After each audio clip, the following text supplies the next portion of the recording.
नारायण जी पूछें तुलसी से, दिलवा के बात हो। नारायण जी पूछें तुलसी से, दिलवा के बात हो। नारायण जी पूछें तुलसी से, केई तुहरे माता तुलसी, केही तुहरे पिता। केही तुहरे माता तुलसी, केही तुहरे पिता।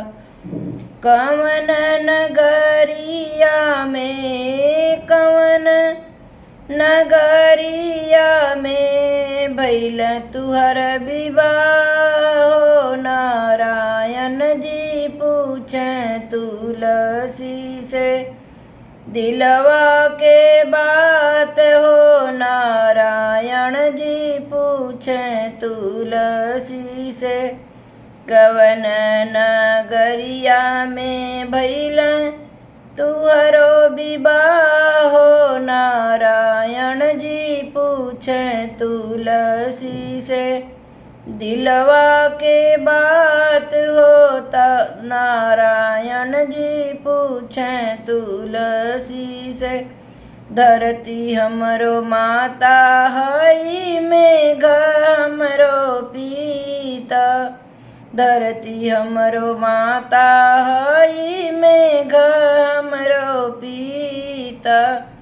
गोकुल नगरिया में, गोकुल नगरिया में भइल बा विवाह। नारायण जी पूछें तुलसी से, दिलवा के बात हो। नारायण जी पूछें तुलसी से, कहाँ तुहरो नैहर तुलसी, कहाँ तुहरो सासुर।